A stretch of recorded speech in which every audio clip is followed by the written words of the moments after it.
世人皆知桃园三结义，却不知你本是那在场的第4人，只是到结拜时被刘备以拿刀为由故意之走。哪怕你为了这次结义在背后呕心良久，当初刘备自诩汉皇后裔，瞧不上贩肉卖枣之徒，是你说服他关张有英雄气，并非庸土；而张飞则抱怨刘备婆婆妈妈不够爽直，是你点醒他，此人大人又有凌云志，来日必成大器。后来更是散尽家财，为3人结交天下豪杰搭桥铺路。然而在今日结义之时，你只是去前院取把刀的功夫，却见3人已敬拜完了天地，借着你手里的刀放血喝了些酒。至此终于明白，他们根本就没有打算跟你结拜，让你去拿刀只是要支开你而已。不甘心之下，你开口问到4人吃酒，却只结义3人，能告诉我为什么吗？张飞翻了翻白眼，我们3兄弟是要做大事的，你这厮一无学识，二无武艺，如何与我3人一起？很显然，没钱没势没出身的你被轻视了。看向刘备，面无表情地问：你们怎知我无学识？刘备回答：认识那么久，你可曾读过春秋，学过孔孟？我见过你的字，不仅奇丑无比，更是错字百出，要说满腹经纶绝无可能。此话一出，你瞬间无语了，因为穿越而来的你学的是简体字，用的是钢笔。至于春秋和孔孟，你的确没读，因为你所有的时间都用来将记忆编纂成了一本图书，准备在今日献给刘备。书就在身上，现在看也没有必要拿出来了。你又问，那你又如何确定我武艺不行？认识快1年了，你哪次遇到困难不是向我等求援？若是你身怀绝技，又何须如此文言？张飞也道：大哥，说的是我家东西被山贼劫了，直接提刀闯了那山寨，杀帮贼人，东西自然就毁了。好吧，你无话可说，你为了跟他们搞好关系，自然借帮忙为由头刻意攀结。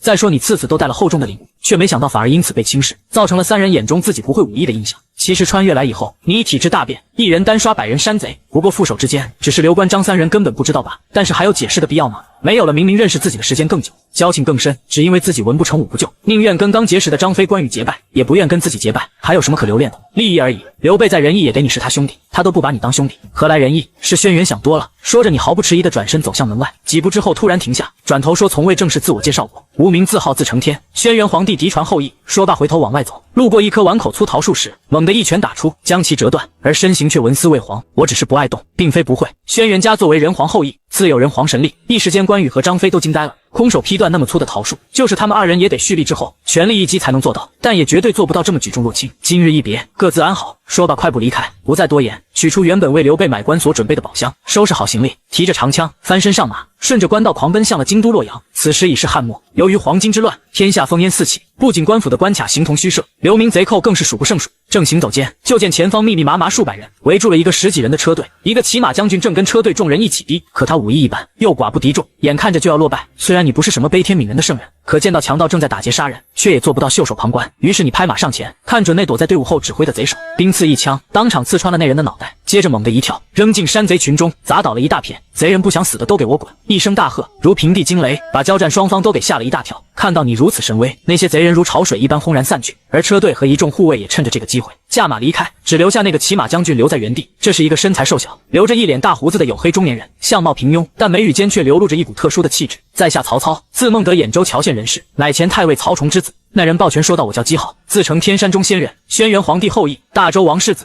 周天子退位之时，家中先祖退居山中，隐于世外桃源，直至1年前，家中最后的长辈过世，我一人独居山中，实在烦闷，这才出来走动。只是这汉家明明天下一统，为何各地纷乱，到处都是豪强恶霸？莫非礼乐早已崩坏？曹操虽然对我介绍的家事一丁点都不行，但也没有出言反驳，而是摇摇头，替朝廷开拓道：目前的确是出了许多问题，特别是黄巾起义，声势浩大，但要说礼乐崩坏还不至于，仍有一些人心怀百姓，想要拯救这个天下。说到这里，他露出笑容，比如我曹孟德，你看出了他的招揽之意，真是英雄所见略同。你也正想收他做小弟。要知道曹操虽被称为乱世之奸雄，是后来的曹贼是魏王乃至魏武帝，但也有另一个说法，那就是治世智能臣。如果不是天下大乱，让他的才能没有地方施展，曹操也未必会成为奸雄。这个你我说的都不算，得去京城洛阳看一眼当今的天子和文武百官才能确定。于是你2人结伴而行，一同赶往了京城。临近洛阳之时，曹操忽然诺诺问道：如果，我是说如果这个世道真的礼乐崩坏，秩序全无，成天兄会怎么做？你看着前方，淡然一笑，那就尽自己所能，为天下百姓谋一个太平吧。身为炎黄子孙，当以匡扶天下为己任，千年万年不忘祖训。曹操深感赞同的点了点头，接着又皱起眉头，可这不是单纯武艺高强就能做到。无妨，作为炎黄子孙，吾自有渊源，家学名为屠龙术，可修身齐家治国安天下，传承千年，高深莫测。曹操撇了撇嘴，觉得你可能读书太多，脑子坏掉，于是说到：如今奸臣当道，天下大乱，有再大的抱负也难以施展了。你借着话头顺势抛出橄榄枝道：跟着我，我保你有机会施展。经过几天的相处，曹操已对你颇为欣赏，于是反过来考教，抛开祖训，成天兄自己的志向又是什么？你闻言摆出一副高深莫测的表情，缓缓说道：为天地立心，为生命立命，为往圣继绝，学为万世开太平。此话一出，曹操眼都瞪直了，上下打量着你，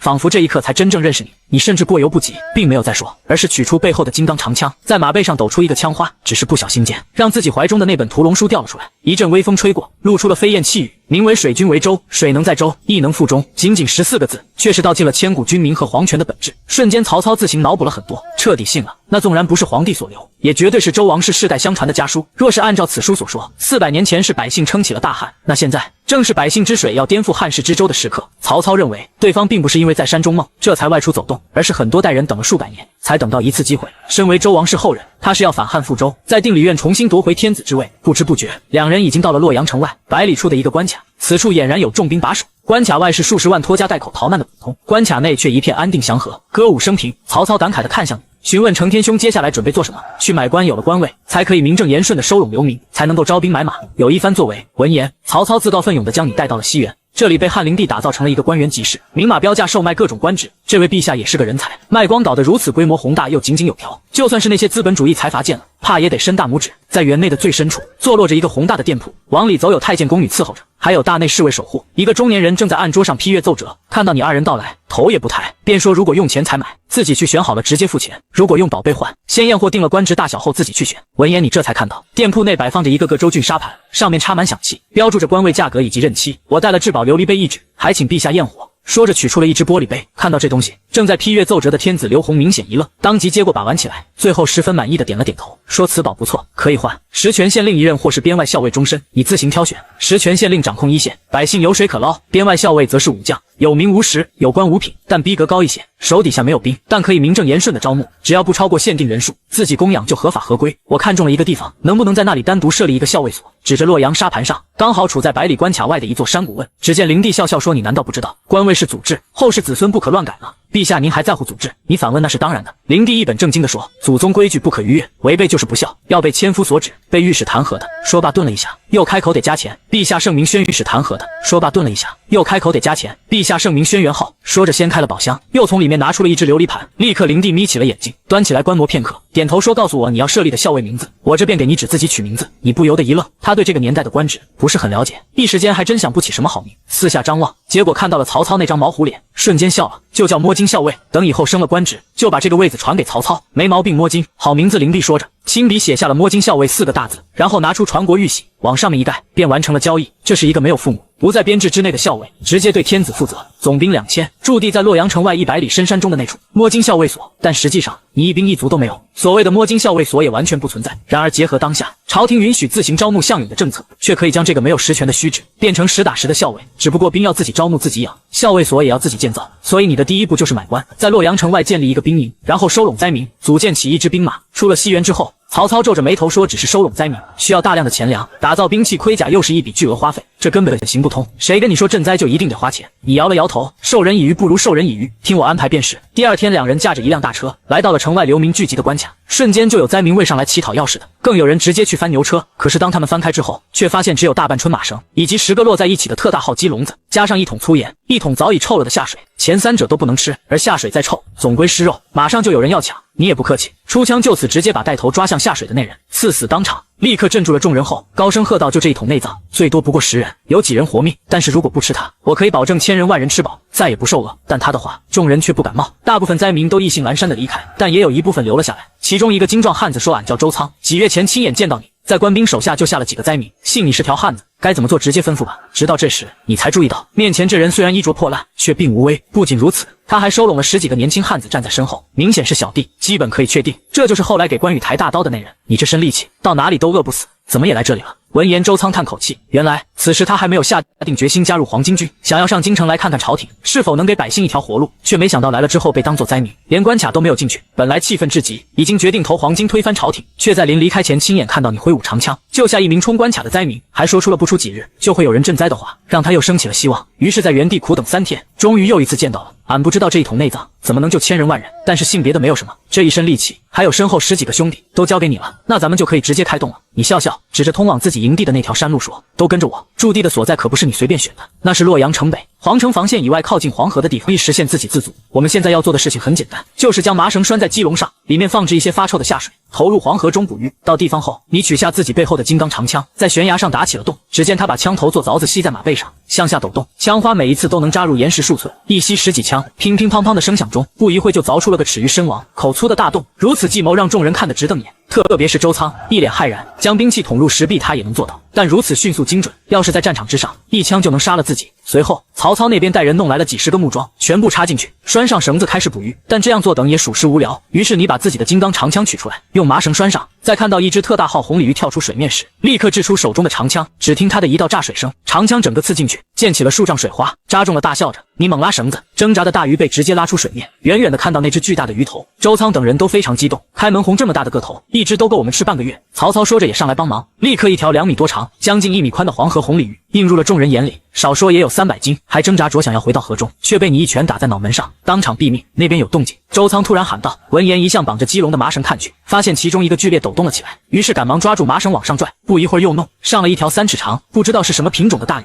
虽然远不及第一条，但也够10几个人吃一天。当时弄上来的还有7、8条小鲤鱼，最轻的都10几斤，加起来也不比那只大鱼小。原本你的设想是以10个鸡笼的示范作用，吸引灾民在驻地聚集，然后再一步步引导和招募，打造属于自己的大军，却没想到汉末黄河的鱼资源好到了近乎离谱的地步，以至于才不过1个下午就捕获了大小鱼总共4000多斤，让曹操和周仓都惊呆了，后者甚至当场跪板，认定了你做主公。而有这些鱼，下一步的计划就可以开始了。你把这4000斤鱼全部烤熟，然后拿出一半散给了灾民，在发了鱼肉之后，绝大部分灾民看向你的目光都流露出感激以及近远眼看。时候到了，你要开口说我那里还有鱼肉，但是不白给了。如果有愿意跟去一起捕鱼的，可以再吃一些，年老年幼的也可以跟着去干一些轻松的活，只要是去了干了活的，我保证你们一定有吃的。此话一出，很多人都激动，踊跃报名，拖家带口跟着你前往山姆。上万的灾民，老弱病残全算上去了，有将近8000，这是一个非常大的数目。剩下的近2000斤鱼肉，即使算上骨头，也根本不够大家吃饱的。但是人多了，可以弄吃食的方式也就多了，可以打猎、挖野菜、采野果，并且捕鱼也没有停下。你组织人手，用干草编绳子，采摘藤条编笼子，增加捕鱼设备，以至于第2天当众人一觉睡醒之后，熬夜捕鱼的那些人已经再次积累了数千斤鱼肉。在所有人都已经吃饱的情况下，各位你们想有个家，有个稳定的居所吗？你站在高处问。闻言众人纷纷说想，他们情绪很高涨，都不用你忽悠，就主动想要当我。于是你立刻带领他们进行起了计划的第2步，捞沙、烧玻璃、采盐、烧水泥，这是你准备做的生意，以此赚取洛阳城中权贵们的钱财，用来购买粮食以及招兵买马。而除了流沙外，黄河里还流动着粘土，加上附近山里就有的石灰岩，刚好满足了水泥的生产条件。利用山势和水泥，先把灾民的居所打造出来，让他们定居在此，然后再打造营寨，建设城墙，一步步发展势力。孟德，你是不是很好奇，之前我送给天子的琉璃杯究竟是怎么得到的？你一番摆弄之后，在玻璃即将成型的时候，跟曹操说。闻言，曹操疑惑道：难道不是珍藏已久的宝贝？当然不是，那是沙子加入一些特殊东西，最后烧制而成的工艺品。说罢，将烧到了这个原料倒进了容器，冷却之后，打开容器，很快得到了一只晶莹剔透的茶壶。曹操瞬间呆了，这也太神奇了吧！琉璃的烧制是咱们以后立身的根本，就交给孟德鸟，一定要做好保密工作。说着，你背起新打造的4只茶壶、8个茶杯，再次前往了洛阳，会见加前天子汉灵帝。你这次又要买什么官？对于你的到来，这位陛下还是很热情的，拉着他坐下，说手中可还有琉璃，只要拿出来，官位好说。很显然，上次的杯子跟盘子他很满意，不买官这次是想找陛下联手，做一个特别赚钱的生意。你笑笑说：琉璃制品，您负责代言，我负责卖，赚了钱咱们55分账。闻言，刘洪不由得眼睛一亮。但是代言是什么意思？就是您在公开场合主动使用，让别人知道陛下您在用，那样就是卖贵点，也能轻松卖掉。除此之外，就是在制品上添加一个您的标签，用来震慑那些阻挡咱们赚钱的宵宵。闻言，作为商业鬼才的刘洪立刻懂了，刚好吴也缺钱，这生意大善。当天中午，汉灵帝就利用自己的权力，突然召开了一次午朝，把一众大臣都给搞懵了，完全不知道他想干什么。但是刘洪并没有下达任何命令，而是用自己新得到的琉璃茶杯跟大将军何解、太傅袁奎、司徒王允3人分别喝了一杯茶，然后问这茶壶这杯子不错吧？3人都很上当，自然连连称好，那就赐你们每人1只琉璃壶，2只琉璃杯，带回去用吧。汉灵帝说可别弄碎了，估花了好大价钱才买来4套，随即宣布退朝。但朝堂众人却议论纷纷。丁原、董卓等人回去之后，都开始打听皇帝是在哪里买到的琉璃，准备自己也整一套。与此同时，洛阳城中一家成天杂货店盛大开业，说是杂货店，却只有一种商品，就是琉璃。开门当天就涌入了大量客人，都是达官显贵，有43公的原价，也有10权武官，比如丁原、董卓和皇甫嵩等，大家争先恐后的购买10万钱1只的琉璃，竟然眼睛都不眨一下。有天子代言，还有你如同带货主播一样亲自介绍，想不火都难。于是上到达官贵人，下到普通百姓都知道了，成天杂货店有售一种皇家特供狗，就算买不起的人也纷纷前去观看，而买到的人更是不会一惊夜醒，纷纷拿到亲朋好友面前显摆。一时间琉璃杯几乎成了洛阳城中权贵二字的代名词，如果不弄几个玻璃杯放在家里，那都不好意思见人。谁家要是用玻璃酒杯和茶杯招待客人，那更是门庭若市，用来打点上官也会起到奇效。这让你跟灵帝赚得盆满钵满，短短半个月的时间就狂敛10万金。从王莽篡汉开始，新的单位便是1斤等于1万钱，朝廷1年的税收也不过40亿钱，也就是40万金。现在短短半个月竟然赚了税收的1/8，至此灵帝对你的态度彻底变了。成天要不你别做生意了，来给姑当丞相吧，姑保你1人之下，万人之上，咱们君臣一起好好大干一场。若非知道购买丞相的钱刚好是5万金，你差点就信了，以后就没这么好赚了。其实在第10天销量就开始下滑，后面几天的收入还不如前10天的1成。其实玩的就是一个名媛效应，陛下如果想赚钱，自己整就可以。同样的套路，虽然第2次就用处不大，但1年搞个几次也比你卖官强。只是你真的不打算继续买官吗？刘洪诱导不做丞相，3公也可以，太尉司徒司空随便挑随便选，找个由头给他们踢下去，你上位就可以了。对于这你摇摇头，拒绝了争论官职。3公9卿哪个不远远高于周穆？太守又是什么垃圾？但最后决定天下格局的，恰恰就是周穆和太守。只因为手中有兵，你才是高官；手中没有兵，那你就是个弟弟。哪怕位列3公，别人也是想杀就杀。因此你的目的很明确，就是把钱财留在手中，招兵买马。当然了，官位还是要提一提的。我出1钱，陛下给我单独设立一个9卿的位置，怎么样？名字我都想好了，就叫发丘天官。闻言，刘洪立刻眯起了眼。说到9卿是组织，不宜更改。最终，轩辕浩的5万金被这家钱天子黑走了，15000金才买了一个发丘天官的位子，职权是掌管大汉一切山丘矿藏，也有护卫之责，可募兵2万人。所以咱们现在就是把京城4周的所有流民都收了，也填不满编制，以后更是可以肆无忌惮的招兵买马。曹操瞪眼到他感觉当今天子简直疯了，他就完全不怕你造反了。周仓也是一脸的懵逼。其实各大世家以及各路将军早就威胁到了皇权，皇宫里把持朝政的也是时常事。灵帝早就100万了，你为什么不敢接下丞相的位子？就是因为没实力，今天敢接，明天就会身首异处。现在就是要尽快招兵买马，如果不能短时间内将钱财转化成实力，会有很大的麻烦。对此曹操也很清楚，点头道：我已经招募了2000壮，兵器盔甲也已经到位，稍加训练就是一支精兵，但想要在京城立足还远远不够，我会继续招。当然训练一支强军没有那么容易，得有专门的练兵之法才行。我会把轩辕家不外传的屠龙术破格传授一部分给你。此话一出，曹操立刻眼睛一亮，他之所以跟着轩辕好，有一部分原因就是为了这本奇书，他真的很想知道那个开篇是名为《水军为舟》的书里面究竟都记载了什么。曹操急切的样子让你不由得露出了笑容，你想看那就好忽悠啊。于是拿出屠龙术，打开之后将正文的第1页放到了曹操面前，只见上面写着：屠龙者，需自身化龙才可屠，他们的化龙是天生富贵，而我们的化龙则是开明制，让百姓人人如龙，便可人人屠龙。果然如此。虽然没看过，但曹操大致能猜到，屠龙术肯定也是化龙术，可是开明制让百姓人如龙，又谈何容易？曹操马上如饥似渴地读了下去。所谓开明制，简单说就是让老百姓拥有思想，而要想实现这一点，最重要就是要人人识字。仿佛明白曹操所想一样，你又从怀中拿出了一本字典，说到这是我姬家的底牌，一个可以突破文化封锁的强大武器。曹操接过字典，翻开一看，却是瞬间瞪起了眼，以字为典，标注意思。如此几乎可以杜绝所有对于文字的争议，又以平常说话之语搭配对应文字，更是减少了读书的难度。他彻底惊了，再加上很容易学会的简体汉字，全民开智，人人如龙的那一天，也许真的能到来。那圣人描述的完美天地，竟然有可能缔造于自己手中。孟德多谢主公赏赐。第一次曹操用了主公2字，既是表明了追随你的态度，也表明了自己真正想要的是什么。对此你很满意，但还是摇了摇头，说玄冥识字可以说得上是人人如龙，但谈不上彻底开启明智，大同天地，任重而道远，还得你有好好引导，方可成事。曹操闻言点头，恭敬地说是。除此之外，我们还要办报纸，在教会百姓识字之后，没有什么大事发生，都要用报纸送到老百姓跟前，让他们知晓发生了什么。不是现在的黄毛，那玩意我都看不懂，你让老百姓看什么？此话一出，曹操又是眼睛一亮。您的意思是用报纸掌控民心？如果说字典只是开明智，对民族有益，那这报纸就是实打实的运用思想的武器，掌握民心嘛，也不能说掌控，总要让他们接触，否则怎么能跟我们齐心？说到这里，你想了一下，诱导最后就是基础建设，水泥已经烧制成功，这里是深山，兵营给我使劲的扩展，能多大就多大，城墙能多高就多高，最好做到100万大军围困也攻不下来。我们背靠黄河，有水有吃的，城池倘若足够坚固，就能立于不败之地。这个真没事吗？曹操擦着冷汗说，没事，如果被人发现，继续给钱就行。咱们的家钱陛下还是很好说话，只要他没驾崩，就被我甩开了膀子狗。正说话间，突然一个下属来报将军，外面有人求见。他自称颍川人士，姓郭名家，字凤孝，说是特来投奔将军，可以为您解决燃眉之急。此话一出，你立刻露出了惊喜的表情。郭家呀，郭家不死，卧龙不出。虽然这不意味着他就能胜过诸葛亮，但在诸葛亮没有出山之前，郭家绝对是世间最顶级的存在。他跟诸葛亮就像吕布跟赵云一样，实在错开了，他们不真正比过，谁也不知道高低。而这样的人竟然主动来投奔自己，还要帮自己解决燃眉之急，快让他过来，不我亲自去迎接他。带着激动，你一路小跑过去，来到了郭家面前，看到这位鬼才的第一眼，你是真的仿佛见到了鬼一样。这人身材瘦小，脸色苍白，宿醉未醒，迷迷糊糊，再加上可能是纵欲过度导致的精神衰弱，整个就酷似一个空虚公子，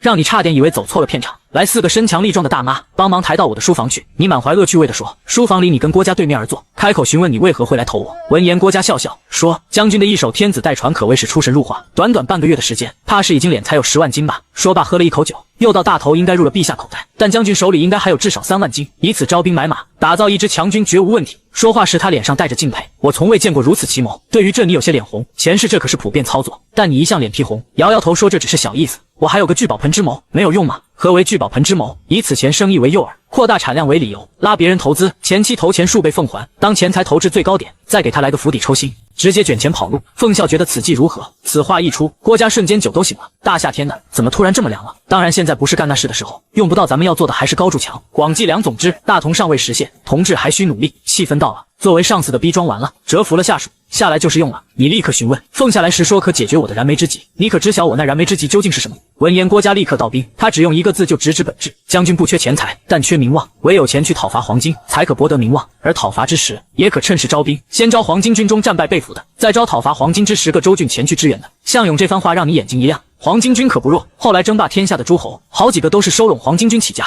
至于各地乡勇敢投军打黄巾的，哪个弱而招募他们的人，未必能一直有钱养着。大部分看不到将来诸侯割据的乱军，因此会在讨伐成功之后遣散。这个时候，若是花钱招募，绝对不难，则由招募再趁机购买军饷，一趟下来，名望兵马皆可拥有。将军宁将一举成为朝中举足轻重的实权大将，是讨黄巾要有名有分，让天下人都知晓。将军你去了，最好能请来一道讨贼的诏书，成为皇甫嵩的副将，这有何难？第二天一早，你就前往西苑，再次找到了汉灵帝，直接说我想去征讨黄巾军，黄巾作乱，如职征讨不利，刚被我撤回来。汉灵帝淡淡的说，现在已经派遣皇甫嵩前去镇压，西凉军、滨州军也都去了，人各自征讨，互不干扰，你可以做第4路人吗？说完，他静静的看着你，不再说话。我需要旨意调令，不可一发再发。汉灵帝摇头说，我只给了皇甫嵩一人旨意，连西凉军、滨州军都是主动前往，岂能随便给你旨意？所以你问汉灵帝，立刻说得给钱多少，1万金或是琉璃的烧制方法。汉灵帝狮子大开口，别觉得我要的太多，那可是正儿八经的调练，哪怕你什么都不干，镇压了叛乱之后，也会有一份功劳。言外之意就是相当于买官成交。回来之后，曹操得知玻璃的生意给了天子，那是一脸的心痛，仿佛亏的是他的钱一样，无需在意，能做的生意多的是，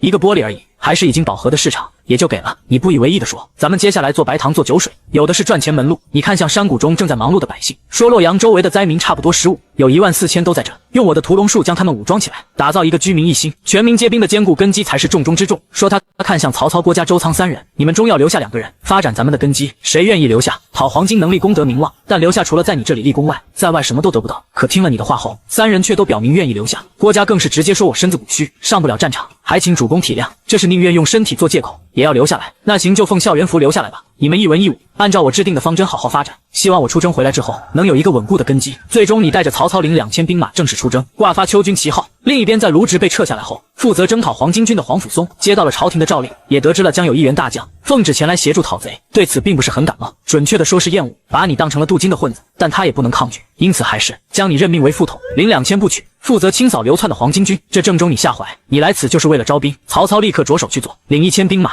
开始到处扫荡黄巾，收拢兵马，而你则在皇甫嵩大营里溜达混脸熟，寻找想要出手相拥之人。突然你见到了3个熟人，正是刘关张3兄弟。刘备是原本征讨黄巾军的主帅，卢植的弟子，也是借着这一层关系，才敢毫无顾忌的招募乡勇。因为来了之后，老师卢植会负责供养，却没想到刚来没几天，卢植就拉裤了，被召回京城，打入了大牢。主帅也换成了皇甫嵩，虽然他是卢植好友，朝中同一个派系，但为人比较耿直，对刘备那种蹭老师功劳的行为确实不行，因此直接停了对刘备兵马的供养，让他跟其他人一样自给自足。这一波操作把刘备给搞得玩不下去，他可没钱供养，得找个人挂名领朝廷的粮饷，否则就支撑不下去。刘备心里想着，就寻摸着找熟人攀交情，结果一抬头看到了一脸笑意的刘玄德。好久不见了，成天看到你。刘备的表情十分复杂，一方面桃园结义的时候做的有些不对，等发现你有成为绝世猛将潜质的时候，也隐隐有些后果，但更让他心情复杂的却是，你就坐在皇甫嵩旁边，而丁原、董卓都得靠边站，明显地位不低，而他刘备则根本没有资格入座，落差实在太大，好歹相识一场，你要是无钱供应自己兵马，可以交给我来安置，我保证一定会善待他们。你说不必了，追随我的人，我刘备自然会善待用，不着别人代劳。刘备说着顿了一下，又到桃园，当日我与2弟3弟志趣相投，结为兄弟，终身无悔。言外之意就是没有后悔把你剔除出去，哪怕现如今已发迹了，关某也关羽。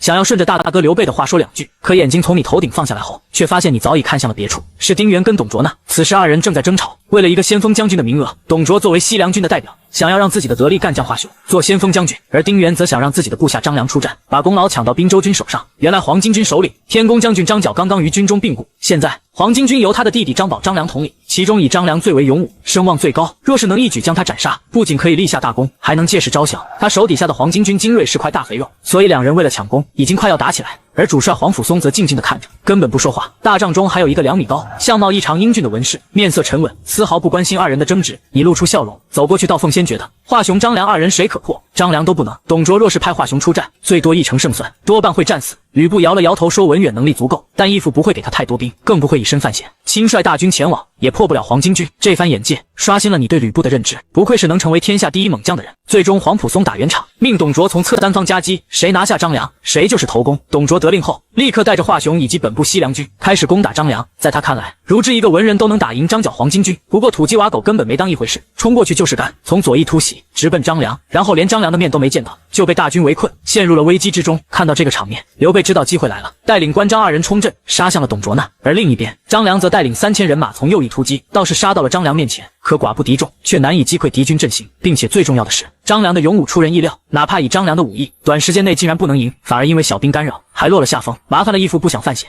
董卓自身难保，文远乱不了敌军阵型，黄甫松看不到战机，就不会正面发起进攻。这样僵持下去，我军还怎么取胜？吕布在营寨中观战，再也坐不住，猛地站起来，拿起自己的方天画戟就去牵马奉险。你是要斩张良，乱敌军阵型，破黄巾？吕布翻身上马，竟然一个人向10几万黄巾军冲去，想要在大军之中斩杀张良，反败为胜，让黄甫松、丁原等人都是一怔。曹操也面露惊容，此人莫非疯了？不，敌军的注意力都被吸引，正是冲阵斩杀敌方主帅的好时机。你也抽出自己的金刚长枪，翻身上马，向着敌军杀了过去。曹操顿时大惊主攻，你也疯了？当然你不是真的疯了，而是看到有机可乘，想要杀张良，立一个大功，刷一刷名望。毕竟董卓和张良在左右两翼的攻击，虽然没有冲破阵型，却让黄巾军的将领吴兴泰不从而使正前方空门大开，列阵的只有小兵。也许大军出击人不好打，但冲阵却是极好的时机。在这方面，吕布虽然不如赵云，但至少天下前3，搭配自身天下第一的武力，杀入黄巾军中简直如入无人之境。沿途小兵都还没有反应过来，就被冲破了防线，有的甚至丢了脑袋。你在后面看着，不由得升起了好胜之心，故意没走吕布突破的防线，而是从旁边自己也杀出了一条血路。吕布是以暴力破阵，方天画戟走，大开大合，追求极致的力量和速度。你一开始也是用这种方式，但是一路前冲却没有吕布那么快。论自身力量，他还要高于吕布，但武艺并未大成，做不到以最小的力量达成最大效果。冲阵方面的经验也有所欠缺，躲避跟防守了很多，根本不致命，甚至穿不透甲胄的攻击，速度自然就慢了起来。在分析了自己的优势后，你开始改变策略，不再像吕布那样直接攻击小兵，而是挑起一个个小兵向前扔，借着战马的速度以及自身的力度，小兵就像炮弹一样，被扔过去一个就砸倒一大片，则趁机冲过去，同时再扔，依靠那变态的怪力，仿佛天神下凡一般，速度猛然提升，竟然快过了吕布，让正在冲阵的吕布都不由得一怔。结果被小兵捅了一长矛，此人力气莫非比我还大？心里不服气，吕布忍着疼痛，也有样学样，将捅自己的那个小兵挑起来，扔向了前方，立刻砸倒了一大片，速度瞬间暴涨起来。但你那边一路冲，根本就不累，还有余力能轻松斩杀好几个黄巾军武将，很快就来到了正在跟张良交战的张良面前，生龙活虎的说：“文远，你去破阵，这责任交给我来。”说罢主动攻过去，打得张良节节败退，就算周围有部将协助，依旧拦不住。你一群人打一个，依旧被他紧咬的张良毫无力。张良一声赞叹后，没有再耽搁，对着各个阵旗就冲了过去。就在这时，一个头戴紫金冠、手持方天画戟的猛将也冲了过来。他用超出自己体力的方式冲阵，已经气喘吁吁，但强撑着战力却不减，直奔那写着人工的帅旗，猛地冲上帅台，斩杀守卫的将。吕布一方天画戟将帅旗砍倒，然后守着帅台厮杀，不一会就杀得四周全是尸体，血流成河。冲上来的敌人越来越少，最后无人再冲。吕布笑着从背后取出一面滨州军的旗帜，用方天画戟挂起来，对帅台一插，开始溃败。逃得一命的董卓一开始对刘备特别客气，让刘备以为自己的军粮稳了。然而当董卓询问他们3人官职，得知是白身后，却转身就走，根本没有再多说任何话，把刘关张直接晾在了当场，让刘备瞬间懵逼。这世上怎会有如此忘恩负义之人？你那边经过几个回合的追杀，已经杀光了张良的部将，敌军全线进攻，势如破竹。张良自知大势已去，想要逃走，但你咬得死，死的每一次交手都僵。他震得双手发麻，勉强撑了几回合后，最终还是被一枪刺中喉咙，当场毙命，割下头颅提在手中。你对着黄巾军大吼：“张良已死！”放下武器，投降不杀。立刻，很多原本想要负隅顽抗的黄巾军都选择了投降。而这个时候，曹操也带着2000人马杀入了阵中，跟你会合，想要继续杀贼，却被你拦住，拿下张良的人头，咱们就是头功。现在最要紧的是收降组，收了之后保护好，别被抢了。明眼人都能看得出来，黄巾之乱要结束了，而各地乡勇将尾大不掉，大汉将进入军阀割据的时代。在乱世有兵才有权，杀黄巾那是傻子才干的事情，收拢其中精锐，那才是重中之重。众人仿佛恶狗抢食一样，拼命抓捕俘虏，整个战场一片混乱。刘备在边上看着，也想去抓，可是他没有粮草，自己的500兵尚且不能供应，再抓俘虏根本养不起，因此只能干着急。站在山坡上看向军中，发现你那边已经收拢了有大几千俘虏，正用兵马护着，其本身则带着几百精锐，直奔黄巾军粮仓。刘备看到你的动向后，瞬间眼睛一亮，说道：2弟3弟领咱们本部项羽，随我杀向黄巾军粮仓。由于身处敌军后方，你比刘备更早到达粮仓，望着那满满的一大仓粮食，要说心里头不兴奋，那是不可能的。他虽然有钱，但粮食那种东西是硬通货，不是你想买就能买到。但就在这时，前方突然传来一声惨叫，你转头看过去，发现一个黑脸大胡子不知何时也来到了粮仓，正抓着守卫的士兵往地下甩。正是张飞，他作为先锋，率先冲到粮仓，看到有人已经占了粮仓，自然不能善罢甘休，上去就要赶人。当然，毕竟同属朝廷是友军，他也相对客气，没有直接杀人，只是抓起来往地上摔，一个半残，你再也看不下去，挥舞长枪就扫了过去，枪胆子直奔张飞胸膛，将他拍得一个趔趄7号。张飞一怔，但旋即就挥舞丈八蛇矛捅过来，一边捅一边说：“你这次力气的确不小，可人长得白白嫩嫩，又不经常练武，白瞎了这身力气。”这声音，他的丈八蛇矛犹如真是一条蛇，舞动起来角度刁钻，让你应对起来有些手忙脚乱。但他也不慌，左右挥舞长枪，依靠百炼金刚本身的弹性，强行跟丈八蛇矛碰撞，每一次都让张飞双手一麻，十分难受。张飞怒火中烧，但不得不承认自己一时半会还真拿不下。你不能再这样打下去了，不然刘备跟关羽来了，现在的我可做不到1打3。想到这里，你故意迈了一个破绽，被张飞刺中肩膀，隔着肩胛没有刺穿，但光是冲击力，一般人就受不了。你倒没怎么样，可他装作被震得不轻，那只手都放开了手中的钢枪，只用另一只手拖着逃跑，让张飞哈哈大笑。你武艺还是太弱了。同时跟在马屁股后面追，结果就在这时，你假装受伤的那只手突然伸进怀里，猛地掏出了一把生石灰，对着张飞脸上就是一撒，同时猛然回身，双手持枪，使出了一记霸王回马枪。这个时候，要是2、3流的武将，直接就会失去反抗之力，铁定凉凉。但张飞终究是张飞，即使眼睛看不见，还是凭着感觉，挥舞丈八蛇矛迎上你的回马枪，竟然硬生生拦下这一招。忍着眼睛的疼痛，他调转马头就往回跑，一边跑一边咋呼：“大哥，二哥救我！”姬浩那厮不假，用石灰扫我眼睛，你们千万小心。没跑多久，就跟刘备等人会面。当得知张飞遭遇后，关羽是又气又怒，挥舞大刀就冲了过来，一手拖刀术直奔你面目，接着冲刺，竟然打出了势均力敌，明显爆发出了远远超过自身的力量。不敢大意，一边挥舞兵器抵挡，一边故技重施，再次撒石灰，但这一次没有奏效。关羽收回大刀片子，横着一挡，挡住了石灰粉，并且在极短的时间内迅速出刀，直奔你脖子。你用尽全力才堪堪挡下，但还是在脖子上留下了一道血痕。林场，你真想要我的命啊！你说着收回长枪，不再进攻。关羽见状也停下了手，说你不再进攻。关羽见状也停下了手，说你用下流手段暗算我。3弟这一刀是回应你挡下了此前恩怨，便作罢你笑笑嘲讽了，还是结义兄弟？清刘关张3人脸，他跟张飞只是脸熟，并无交情，跟刘备交情一般，但跟关羽可是患难之交。早期2人都穷的时候，甚至一块下河摸鱼充饥，一起上山打过兔子。他原本以为，就算张飞、刘备看不起自己，关羽也不会，甚至在当日想过，万一刘备不同意跟自己结伴，关羽会不会跟自己走？却没想到，他从头到尾一句话都没说。关羽忠义，但也因为忠义，心中始终挂念着大汉，认可刘备那个宗亲。对于你的话，关羽脸上也有些挣扎，但很快就摇了摇头说：“现在离开某不杀你，看来你们是要定黄巾军的粮仓了。”你看了看高昂头颅的关羽，又看了看躺在刘备怀里的张飞，以及正在用油给张飞洗眼睛的刘备，不由得露出冷笑。云常里擅长进攻，但防守的话，特别是房间不怎么样，让粮仓是不可能的。且不说跟刘关张有过节，就算抛开个人恩怨，这3兄弟也是一遇风云变化龙的存在。倘若得到黄巾军的粮草，还不知道蝴蝶效应下会掀起什么样的波澜。你可没有舍己下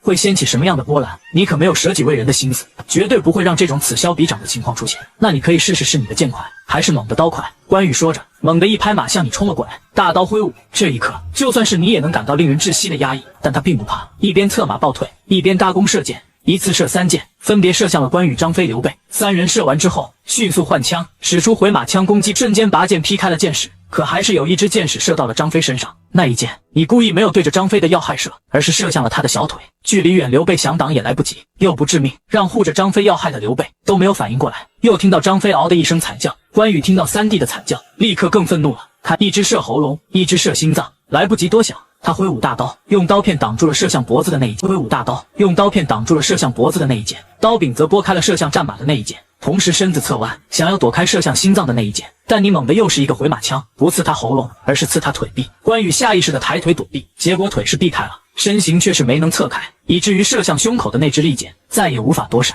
只能用胳膊去挡。只听嗖的一声，箭头射进了小臂，让关羽的丹凤眼都是骤然一缩。但旋即他就一刀砍断了箭矢，忍着箭头入体的刺，竟然给了你一刀，反击直奔脖子。哪怕知晓关羽攻击性强，早有防备，你还是被那块刀摸到了脖子，又留下了一道血痕，在最后一刻才堪堪挡住。不过这一次，关羽胳膊上有箭伤，直接被震推了回去，受伤的那只胳膊再也没了知觉，只能一直手握大刀。表面上看依旧气势如虹，实则已经冷汗直流，极度虚弱。关键时刻，刘备策马而来，已经洗好了眼睛的张飞也忍着腿伤，翻身上马，跟大哥二哥并列看向你。你不知道，受伤之后强撑着战斗的刘关张到底能爆发出多强力量，但来了又怎样？一个伤了手臂，一个伤了脚，真要与我鱼死网破。你冷冷一笑，鸣枪；真要与我鱼死网破。你冷冷一笑，鸣枪一躲，暗箭难防。此前我还是明着方解，倘若我让手下士卒用命拖住你自己，在于旁边放暗箭伤人，你们又该如何应对？此话一出，刘备的脸色立刻变，而与此同时，仿佛在响应你的话，曹操带着1000多兵马，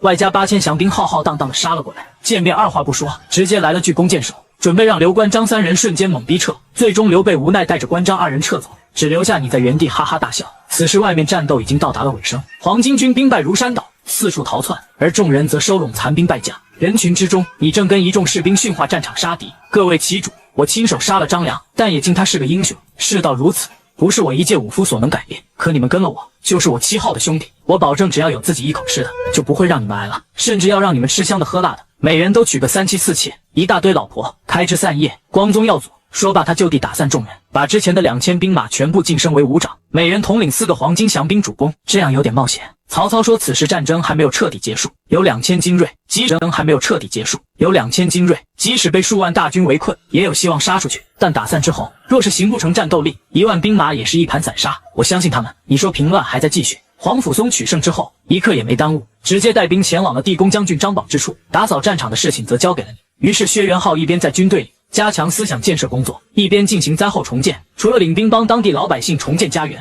还让那些无处安置的流民全跟着一起。回校尉时，你指向了黄河北岸，正对着营地的地方，完全可以修建一座吊桥，将两岸贯通，在两边发展。在吊桥下方修建一个承天渡，直达黄河入海口与青州沿海，提炼今年养这些百姓。正在此时，一个下属突然跑到你面前汇报主公，前方有一人拦住了我军去路。那人自称赵云，赵子龙常山人士。赵子龙他拦我们的大军，你不由得露出了疑惑的神情。主公，你知道这个人？曹操问你，点了点头，说常山赵子龙师承枪神童渊，是一个武艺高强不下于吕布的存在。吕布擅长斗将，单挑无敌，而赵子龙则擅长冲阵，几十万大军之中也能来去自如。这个世界更倾向于演绎。一吕二赵的排名并没有什么悬念，吕布单挑绝对是无敌，赵云在他面前大概率只能保持不败，一定会落下风，但吕布也做不到。100万大军中杀得7进7出，哪怕敌人不放箭，所以两人整体而言还是同一级别。再加上斩人狂魔关羽，这3人就是这个时代个人武力的天花板。不过赵云拦我们大军是我没想到的。你说着下马，前往了大军前方拦路的赵子龙面前。此时的他才不过16、17岁，放在现代只是个孩子，但在人均寿命才不过30多的汉末，已经算得上是正当年。其人也高大威猛，完全看不出丝毫稚嫩。在你出现后，他明显神色一凛，紧接着二话不说挥舞长枪就刺了过来。一众士兵见状就要上去拿人，但你却挥手制止他们，然后也抽出长枪向着赵云冲去。两人犹如战场斗将，一个回合你来我往打了几十招。相比于之前跟关张交手的时候，现在的你又苦练了半年，武艺进步很大，已经有信心跟张飞打到体力耗尽而不失误丝毫。面对赵云的时候，长枪也是滴水不漏，并无明显破绽。但是赵云跟张飞不一样，他是用枪的，当招式上抓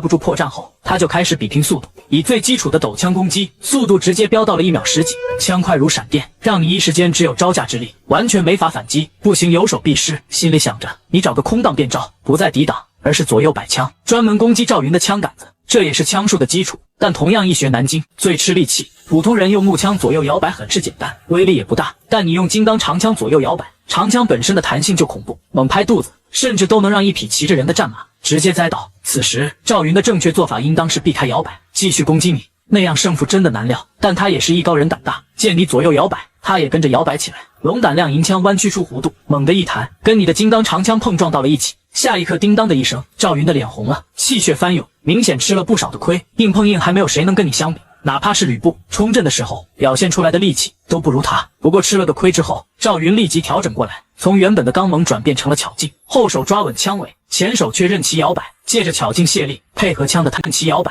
借着巧劲卸力，配合枪的弹性，确实挡住了你的攻击。又是几十招后，两人错开身，回头继续冲刺，同时施展出回马枪，却是各自在对方喉咙前方1寸之处停下了手中的枪。天下双绝，果然名不虚传。赵云收起长枪说闻言，你也收起长枪，笑道虚名而已。我练武才不到2年，又无名师指点，跟真正武艺高强之人相比，还是差了点火候，只能依靠自身的力气欺负人。倘若力量相同，我可不是你的对手。这是商业互吹，但古人就吃这个。赵云一看你武艺高强，还这么谦虚，当场就下马半跪在地上说：“常山赵云，赵子龙前来投奔将军。”此话一出，早有猜测的你立刻露出了笑容，急忙下去将他扶起来。子龙莫要多礼，加入我机营，以后咱们就是兄弟了。接着他叫人弄来马车，摆好酒食，在上面吃着，跟赵云闲聊起来，询问子龙是因何决定来投奔我。回主公，一开始我只是奉家世之命前来送一本枪谱。赵子龙拿出一本百鸟朝凤枪，放到你面前说：“师傅说这个世上不把人当人的很多，把人当人的却很少。绝世武艺应当赠与盖世的英雄。”这番话让你略微应当赠与盖世的英雄。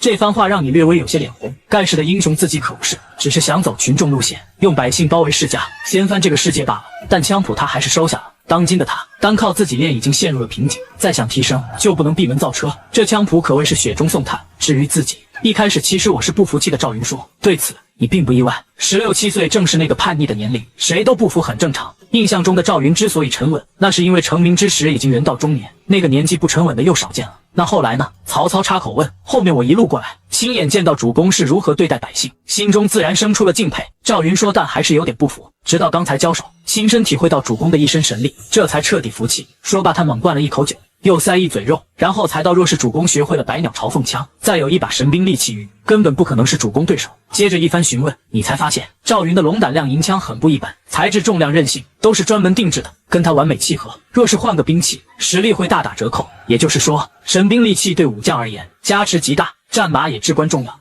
加持极大，战马也至关重要。你不由得想到了赤兔马，三国第一强者的标配坐骑，吕布骑着，一人单挑刘关张，关羽骑着，所有人都变成插标卖首。这么说，我还有特别大的提升空间，无论兵器还是战马都有所欠缺。但他并没有因此而气馁，反而感到开心，因为这说明能提升的地方多，潜力上限高，加以时日，主公必将无敌天下。于是回朝后，你第一次前往皇宫，参与了早朝。其实一开始你是不想去参加早朝的，他没有跪拜的习惯。但一番打听之后，他才知道，汉代除非举行祭天仪式或是皇帝驾崩，否则基本上是不会行跪拜大礼的。然而膝下有黄金，可不是说说而已。朝堂众人上朝都是站着。皇甫嵩此次征讨黄巾军，你算头功，可有什么想要的奖赏？价钱天子。汉灵帝眯着眼睛问。对此，皇甫嵩摇头，他有自知之明，清楚的明白自己势单力薄，根本做不了高位，于是将功劳让了。说到臣只不过是扫尾而已，真正讨黄金的是孺子丹。陛下若是要封赏，不如就封赏他吧。闻言，汉灵帝点了点头，说那就让卢植父亲任上书令吧。但并没有下旨招卢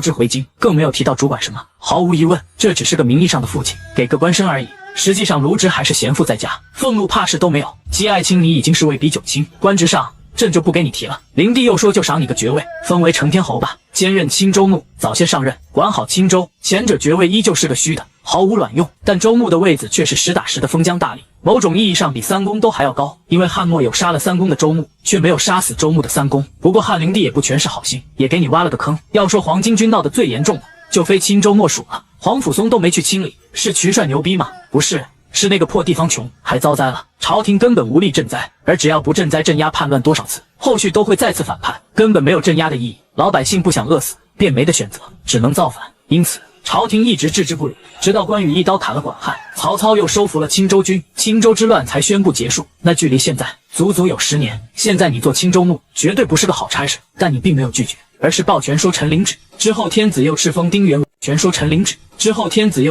原为滨州刺史，敕封董卓为西凉刺史，都是在原本的官职上加封了一个封疆大吏的官职，兼任公孙瓒、袁绍、袁术。很多人成为了一方诸侯，但在之后提到讨黄巾、夺帅立功的吕布时，汉灵帝却只是封了个西凉君主的官职，就没再多言。至于刘备，他的县令甚至不是皇帝。刘关张三兄弟立功了吗？当然立了，严格来说还是头功。在之前卢植对战张角的时候，斩了敌方很多将领，甚至差点杀死张角本人，虽然最终还是没杀死，但也重创了。没几天，张角就病死了。决战张良的时候也营救了董卓，应当再加个次功，可是没人给他们请功，只因为在朝中没有根基，这让你看着都是直摇头。他跟刘备是反目了不假，但在心中也为刘备感到不值。辛辛苦苦讨伐黄巾，大小几十战，拼了命在打，结果封赏都是别人的，这种朝廷也难怪皇权旁落。谁特么会对如此赏罚不分明的汉室有归属感？可恶可恶！退朝之后，你见到吕布时，发现他眼都红了，比电视里他被董卓夺了貂蝉时还要生气，也难怪多帅气啊！这在军中是头功，放眼整个黄巾之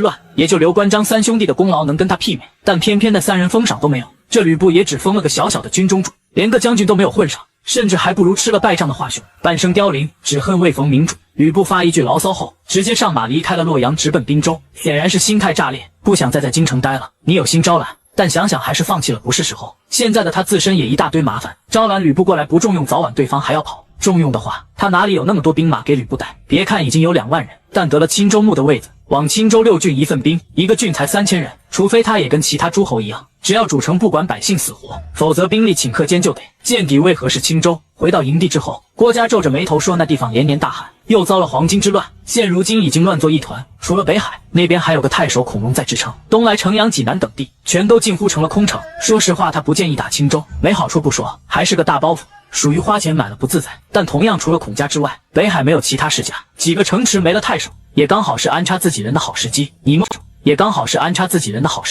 孟德子龙难道不想都弄得太守当当吗？你说这半开玩笑的话，众人并未应承，包括赵子龙都是眉头紧锁的。说到上百万的灾民呢，他真正了解青州的情况后，虽然心中不忍，但也觉得你不该接济穷苦百姓，可一直是来者不拒的。一旦接了，就不能放下那100万灾民，哪怕他们都已经变作黄巾军，几乎可以说仗得打，还得赈灾，再进行灾后重建，简直不要太麻烦。别担心，我有屠龙术，里面有解决之道。你笑笑说，那杂交水稻只要运用得当，青州将从一个累赘化作我们的粮仓。再者，沿海还能晒盐，青州不仅能成为粮仓，还能成为咱们的钱袋子。在古代搞亩产1000多斤的杂交水稻，他弄不出来，但大几百斤的还是可以。早在半年前就培育成功，本来准备送给刘备，但因为没能入结义而搁浅了。现在拿出技术育种，刚刚好杂交水稻。郭嘉等人脸上都露出了好奇的神色。暂不等你讲述，就听周仓来报，主公有个书生要来咱们这里求官，背上背着一箩筐书简，看样子学识不凡事。否见一见文言，你立刻询问他叫什么名字。陈公台，快让他进来。你是真的感觉到了名望的好处。之前没有名望的时候，他带着曹操2个人在洛阳折腾，官位得买，招人得花钱，除了郭嘉那个小迷弟之外，就再也没有人关注了。可讨黄巾结束后，先是童渊主动送枪法，还买1赠1，主动来投一个赵子龙。现在陈宫也主动找上门求官，就像滚雪球一样，他能感觉到自己的实力在飞速壮大。陈宫见过将军，此时也不过20多岁的陈宫，来到你面前之后，立刻躬身一拜，说蒙将军不弃，愿意接待陈某一介寒士，我愿追随将军左右，略尽绵薄之力，能见到你。他显然也很激动，这可是正儿八经的实权将军，一方州牧，这个时代有机会干大事的。从他成功，虽然也是世家，但属于寒门，祖上虽然阔绰，果现如今却跟普通老百姓没多大区别，除了能读尚书之外，也是门路全无。现在若是能攀上你的大船，哪怕只做个随军谋士，也能施展才能。加以时日，有把握最少做个一方郡守，先上来投，我自然欢迎。你笑笑说，当前还真有一个大问题，急等着有人为我出谋划策。他把青州的问题丢到了陈宫面前，当然不是真的束手无策，而是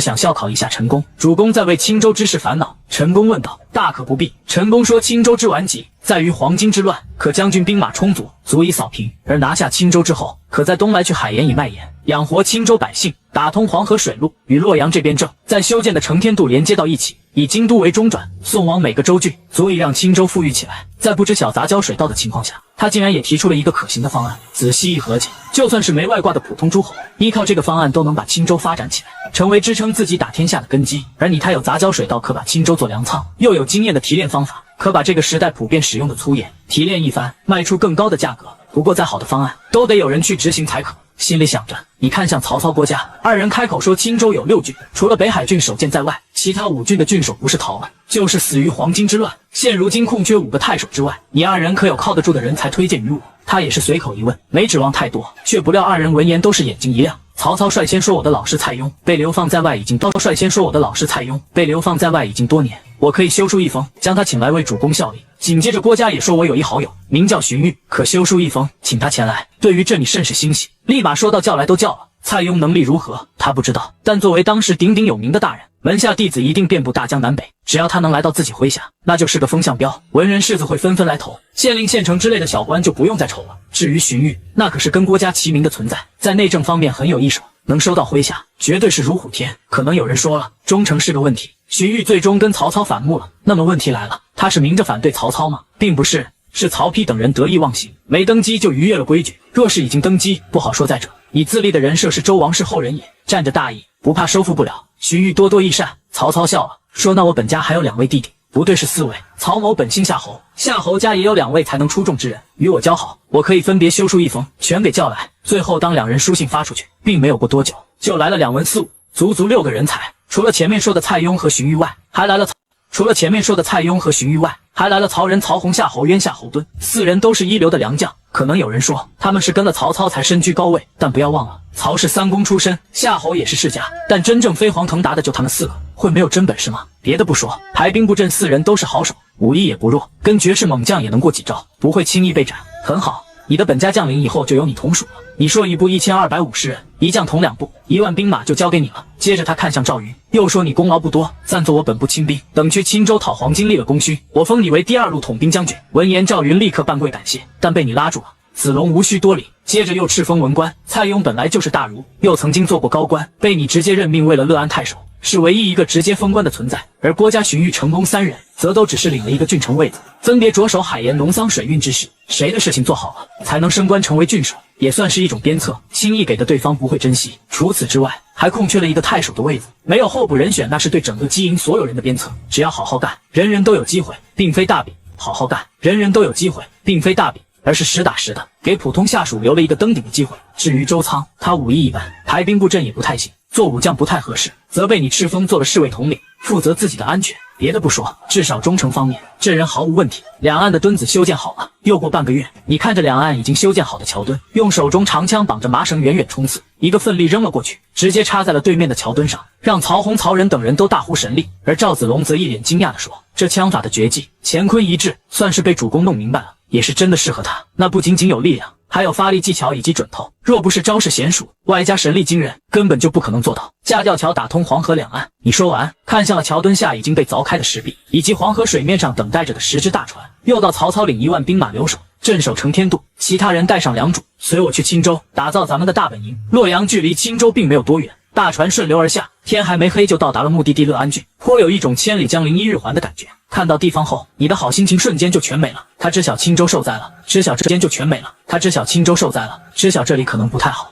需要花费一番手脚才能摆弄起来，却没想到作为青州6郡之一的乐安郡治县城，竟然已经人去楼空，整个县城仿佛一座死城般，除了街上半死不活的灾民，竟然再无其他人，官吏一个都没有。这里受灾最为严重，官员不是死了就是跑了，郡治已经名存实亡。前来迎接的北海太守孔融，下官有心赈灾，却奈何朝廷迟迟不拨钱粮，我也只能守好北海一地，自扫门前雪了。说到这里，孔融的脸上也充满了无奈，他不想救吗？不说其他，光是孔子后人这个光环，就让他必须仁义，见到了不能不救。但偏偏他也是有心无力，汉朝罢黜百家，独尊儒术，可也因此极大削弱了孔家的影响力。加上此时百家诸子还有后人存在，孔夫子也不是圣人，孔家亦不是万世师表，他孔融也没办法。论影响力，他还不如43公的袁绍，甚至不如任何一个周牧。那如果有机会，孔太守愿意为青州百姓尽一份力吗？你问闻言，孔融点头，万死不辞。不要你万死，我只要你北海那里跟其他州郡接轨，共用一个发展策略，沿海晒盐统一精炼，挖河修渠。沿海晒盐统一精炼，挖河修渠，修整水利，推广杂交水稻，让青州所有百姓都再也不挨饿。闻言，孔融本想说各地都有自己的治理方案，但看了看你身后的大郡，最终还是从心了。说到下官愿听吩咐，若是没有实权的周牧，他就不鸟了。面子可以给，但想骑在自己头上拉屎，那绝无可能。可你这种统兵的大将，他却不敢违命，甚至当你提出军政法3权分立，收了北海所有兵权，还把个县令太守的治安管理权限都给收回，孔融也没敢说个不字。官大一级压死人，但更重要的还是枪杆子。有兵就有权，子龙治安管理就由你来负责吧。说把1万兵马全部下放到个军衔，然后你亲自游走各地，带领各地守军和当地百姓，扫除青州所有乱贼。想要一个地方发展起来，最先要搞的就是治安。如果百姓个个都是零元购人士，那纵然有杂交水稻，也没法普及，修水利修公路也没什么用。可是这样一来，主公您这里就空虚了，万一贼人冲入临淄，岂不是没有兵马抵挡吗？赵云不解，你就2万人，1万在曹操手里留守成天渡1万人带了过来。若是全部下放到的郡县州治临淄，就没有了；若是全部下放到的郡县州治临淄，就没有了兵马，你自己也会陷入危机之中。单靠周仓所率领的几十个亲卫，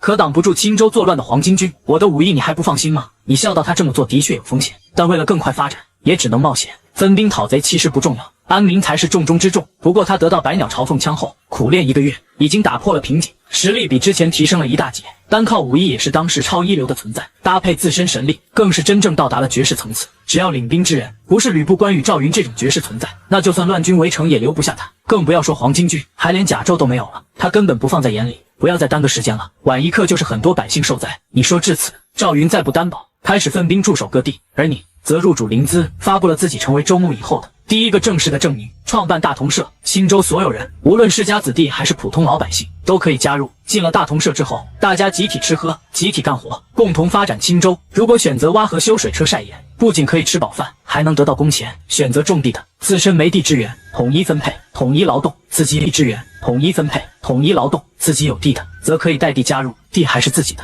种1亩给2担粮食，只是要求必须种大同设备的杂交水稻，而收成则归集体所有。政令一出，整个青州都炸开了窝。古有千金买马，今有种地倒给粮。这位新来的州牧是真的要在青州大干一场啊！孔融大为震撼。而另一边则有人询问，那怎么个给法？若是没有收成，是否收回？这是个小世家的家主，合计一下，发现就算是个大世家，按照你的合作方式，也能得到更多的粮食。但问题来了，如此赔本的买卖，对方为何要做？分批次给予1季水稻，为期半月，以此给付。你说旱涝与你们无关，只要按照要求去种粮食，补贴就给。这让众人心动了，连孔融都不例外。那如何保证你会兑现承诺？万一是个套地拿走了粮食不给，那可就完犊子了。有人问可以签订契约书，你说孔家后人为证，双方无论谁违背，都将被公告天下，追究其责任。他做出了一副千金买马骨的姿态，让以孔融为首的青州士族彻底放心，纷纷拿出土地准备加入大同社，想要薅一薅这位新来州牧的羊毛。普通老百姓更是蜂拥进来州牧的羊毛，普通老百姓更是蜂拥加入，甚至连冀州迁徙到承天渡的灾民都踊跃报名，大多愿意来青州开荒。吴太一直被你养着，实在太荒了，担心你破产，都想要出一份力让你支撑下去。不过合同是30年，一旦签订了就不得反悔。你又说我可以保证绝不会亏待大家，但如果谁领了粮食不干事，也别怪我姬某人不讲情面。各大世家薅自己羊毛，水利工程修好后，杂交水稻推广开来，1亩200多斤的补贴，那可就是毛毛雨。你自己也想薅个大世家一把？按照你所奉行的大同主义，其实完全可以直接打地主，把青州世家全给办了。反正这里又没有真正意义上的大族，只要安抚住孔家，就不会出事。但他这些天研究汉末的社会结构，发现真要粗暴的推翻世家，最终结果大概率是自己惨败收场。任何理论都要结合实际。当初工人运动能起来，是因为在时下社会结构里，工人占据了90%以上，而地主不到1成，去掉7大姑8大姨的，可能都不足人口总量的1%，所以工人能赢。农民运动的时候，有4万万农民武装起来就是天下大事，所以势不可挡。但这个时代呢？你说底层老百姓苦吧？但这个时代呢？你说底层老百姓苦吧？是真的苦。没拘束没文化的普通百姓叫流氓，后来都演变成了骂人的话。可偏偏汉末还有一种阶级叫寒门。何为寒门呢？祖上阔绰国，现在完犊子了，但余晖还在。比如刘备，比如郭嘉，比如张飞，一竿子打下去，汉末半数百姓都是寒门，是世家大族的旁支。他们不管百姓死活，但宗族观念却很重，不会不管同族，无论什么天灾人祸，自己还有富裕，就会让宗族之人吃上一口饭。某个地方宗族出了大人物，也会有宗族靠拢上来，就算自顾不暇，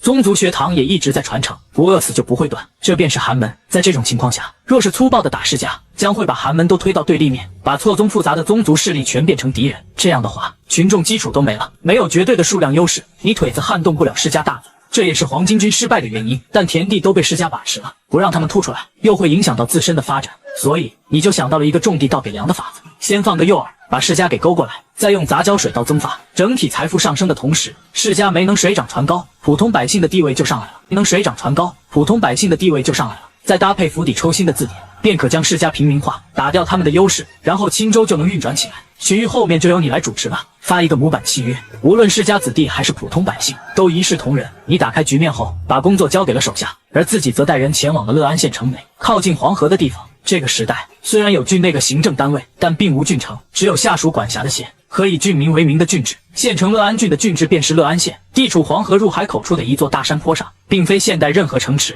这里适合耕种的土地不少，但水源是个问题，引黄河水灌溉容易泛滥，一个不注意就是场灾难。随行的蔡邕说，对此一点头，古代的确如此，黄河两岸是高于地面的，引水倒不是难题，他专门设计的大型水车都用不上。但若是挖开，水火无情，几个小时就能从1尺的小沟，你给决堤出一个黄河新道。靠近黄河下游的古城，大多都是因为黄河决堤而消失，包括地处山坡，看起来挺安全的乐安老县城。这个不用担心，我带来了一种名为水泥的东西，能够修筑堤坝，弄一个可以控制水量的闸门出来。筑堤坝，弄一个可以控制水量的闸门出来，你们只需要规划好地方便行。都说志大伯如空小仙，以前你不明白，现在明白了。太多东西要稳，不是你说一句把灌溉去修好，楼底下人就能直接修好，得有专门的人做规划，有关门的人去做。也幸亏你这一次带来了成功，郭家荀彧3个时代顶尖人才，成功那边带些人，自己就能在东来搞定海盐的生意。从晒盐到提炼精盐，你得记住他那边就能搞好。荀彧在看明白你的羊毛钓鱼策略后，也直接接手，娴熟的玩了起来。至于郭家，则组织百姓开荒，现在已经规划好了几处大田，就等着来水育苗。但蔡邕这边虽然大儒之名响彻天下，一手书法更是当世绝伦，可落到实处的时候，明明知道有水，